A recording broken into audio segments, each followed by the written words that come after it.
Digital arrest scam પર આધારિત Gujarati film ધરપકડની star cast વડોદરાની મહેમાન બની હતી.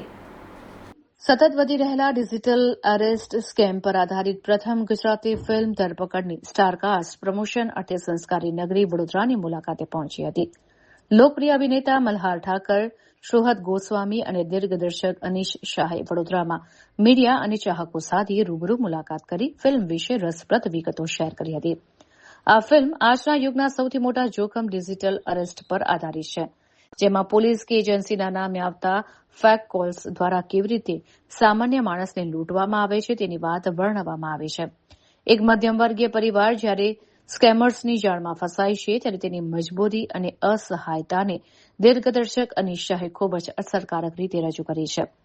ફિલ્મમાં મલ્હાર ઠાકર અને શોહદ ગોસ્વામીની નવી જોડી સાથે પ્રશાંત બારોટ અને જય ભટ્ટ જેવા કલાકારો મુખ્ય ભૂમિકામાં છે. મલ્હાર ઠાકરે જણાવ્યું હતું કે આ ફિલ્મ માત્ર મનોરંજન નથી, પરંતુ સ્માર્ટફોન વાપરનાર દરેક નાગરિક માટે એક ચેતવણી છે. ઇન્દિરા મોશન પિક્ચર્સ અને નવેમ્બર ફિલ્મ્સ દ્વારા પ્રસ્તુત આ ક્રાઇમ થ્રિલર 15 મે 2026ના રોજ સિનેમાઘરમાં રિલીઝ થશે. વડોદરાના ચાહકોમાં આ વિષયને લઈને ભારે ઉત્સુકતા જોવા મળી રહી છે. મારું નામ અનીશ છે. મારી ફિલ્મ ધરપકડ 15મી મે રિલીઝ થવા જઈ રહી છે. મેં લખી છે, ડિરેક્ટ કરી છે અને પ્રોડ્યુસ કરી છે. આ ફિલ્મ અત્યારનો એક બહુ જ મોટો સળગતો ટોપિક જે છે ડિજિટલ અરેસ્ટ સ્કેમ, એની પર આધારિત છે. એક અલગ પ્રકારની ગુજરાતી ફિલ્મ છે. અત્યારની જે આપણે ગુજરાતી ફિલ્મો કોમેડી, ડ્રામા અને રોમેન્સની ફિલ્મ આવે એનાથી એક અલગ પ્રકારની ફિલ્મ છે. આમાં ડિજિટલ અરેસ્ટના સ્કેમ કઈ રીતે થાય છે, કેવા લોકો કરે છે અને કઈ રીતે કરે છે અને એમાં એની સાથે કઈ રીતે ડીલ કરવું એ આ ફિલ્મમાં અમે દર્શાવ્યું છે. તો એક બહુ જ મહત્ત્વના ટૉપિક પર બનેલી ફિલ્મ છે, જેમાં ઇન્ફોર્મેશન તો છે, સાથે સાથે એન્ટરટેનમેન્ટ પણ છે, કારણ કે એક કલાક ને 55 મિનિટની ફાસ્ટ પેસ થ્રિલર ફિલ્મ છે. તો તમારા પેરેન્ટ્સ, તમારા પરિવાર સાથે ખાસ જોવા જજો. 15મી મે ધરપકડ. નમસ્તે, હું મલ્હાર ઠાકર.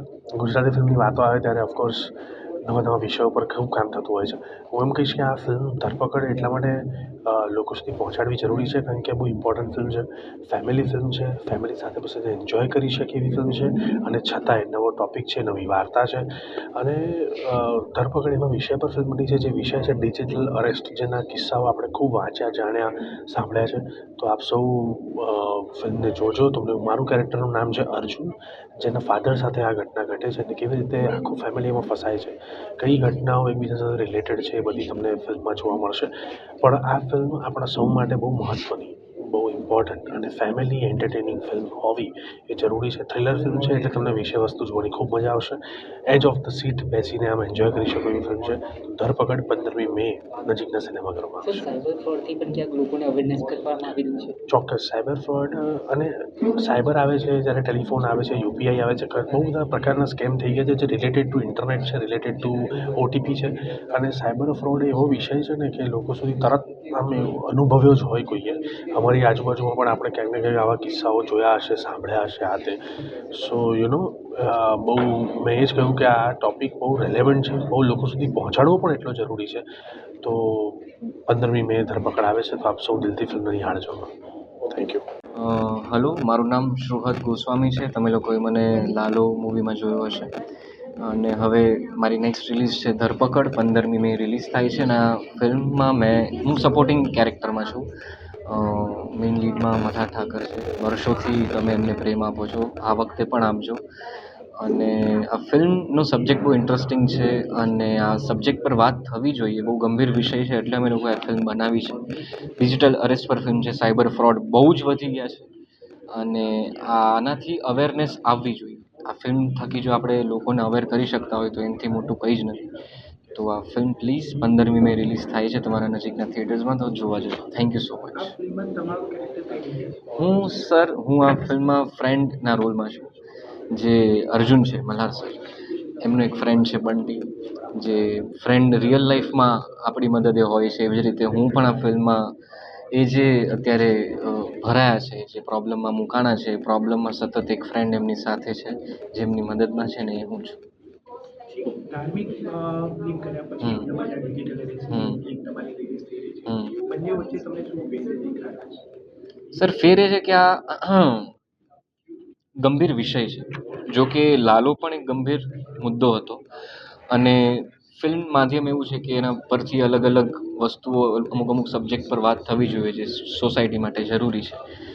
તો આ સબ્જેક્ટ બહુ જ ગંભીર છે અને મારા માટે બહુ અને આ લાલો રિલીઝ થાય એની પહેલાં શૂટ મેં કરી લીધી હતી. તો આઈ એમ ગ્લેડ કે હું આ ફિલ્મનો પાર્ટ બન્યો અને આ ફિલ્મ થકી આપણે કદાચ ઘણા બધા લોકોના પૈસા બચાવી શકશું.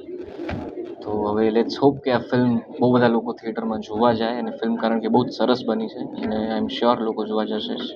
લાલો એક માઇલસ્ટોન મૂક્યું છે 100 કરોડ હમ અને ત્યારથી તમારી આ ધરપકડ આવી છે. કેવી આશા અને અપેક્ષાઓ છે? સર લાલો પછી આશા વધી ગઈ છે ગુજરાતી ઓડિયન્સની પણ અને ગુજરાતી ઇન્ડસ્ટ્રીમાં અમે લોકો જે કામ કરીએ છીએ એમની પણ.